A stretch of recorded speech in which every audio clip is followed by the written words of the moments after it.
Apa itu BMT?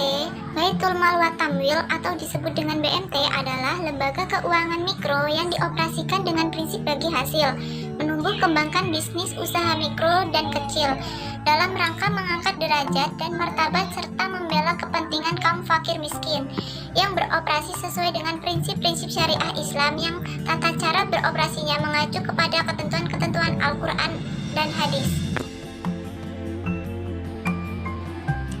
Sedangkan, apa itu koperasi? Koperasi adalah sebuah badan usaha yang memiliki anggota dan setiap anggotanya akan mengemban tugas serta tanggung jawab dengan berpatokan pada prinsip koperasi dan didasarkan pada ekonomi kerakyatan sebagaimana asas kekeluargaan yang tercantum dalam Undang-Undang Nomor 25 Tahun 1992 tentang koperasi. Selanjutnya yaitu persamaan BMT dan koperasi. Pada dasarnya, sistem kerja BMT dan koperasi adalah sama, di mana masing-masing menggunakan instrumen berupa tabungan atau iuran anggota ketika awal masuk sebagai anggota dinamakan sebagai tabungan atau iuran pokok. Sedangkan yang berlaku setiap bulan disebut tabungan atau iuran wajib. Selain itu, ada juga iuran sukarela yang tidak ditentukan waktunya.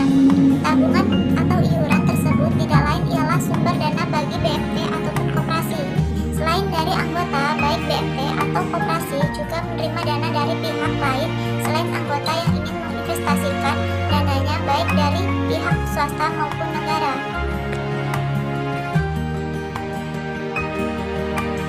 Persamaan selanjutnya adalah objeknya sama, yaitu uang.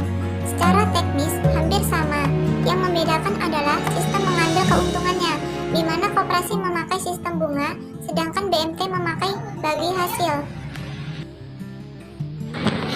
Yang selanjutnya yaitu perbedaan BMT dan koperasi.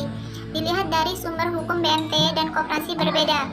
Sumber hukum BMT yang pertama dari Al-Quran. Dalam surat Al-Maidah ayat 2 yang artinya, dan tolong menolonglah kamu dalam mengerjakan kebajikan dan takwa, dan jangan tolong menolong dalam berbuat dosa dan pelanggaran. Yang kedua dari hadis, Aku Allah merupakan pihak ketiga yang menyertai untuk tolong menolong dan memberkati kemitraan antara dua belah pihak selama satu pihak tidak mengkhianati pihak lainnya. Jika salah satu pihak melakukan pengkhianatan terhadap mitranya, maka Aku Allah keluar dari kemitraan tersebut. Hadis riwayat Abu Daud dan Hakim. Selanjutnya yaitu sumber hukum koperasi. Yang pertama, landasan ideal adalah Pancasila, di mana kelima Pancasila tersebut harus dijadikan dasar dalam kehidupan koperasi di Indonesia. Yang kedua, landasan struktural adalah Undang-Undang Dasar 1945. Landasan geraknya adalah Pasal 33 Ayat 1 Undang-Undang Dasar 1945. Perbedaan selanjutnya yaitu perbedaan pada lembaganya, yaitu pada koperasi syariah hanya terdiri satu lembaga saja, yaitu koperasi yang dijalankan dengan sistem syariah. Sedangkan pada BMT terdapat dua lembaga, yaitu diambil dari namanya Baitul Mal wa Tamwil yang berarti lembaga zakat dan lembaga keuangan syariah. Perbedaan dalam pelaksanaannya, dalam BMT memungkinkan penyaluran dananya dari pihak luar, yaitu pihak yang belum menjadi anggota BMT. Sedangkan operasional koperasi syariah menyalurkan dananya hanya diperuntukkan pada pihak yang telah terdaftar menjadi anggota. Perbedaan selanjutnya adalah Baitul Mal wa Tamwil atau disebut dengan BMT dapat mengelola dana zakat, infak, sedekah, hibah, wasiat, serta wakaf anggotanya. Sedangkan koperasi simpan pinjam hanya menyimpan dan meminjamkan sejumlah dana untuk para anggotanya.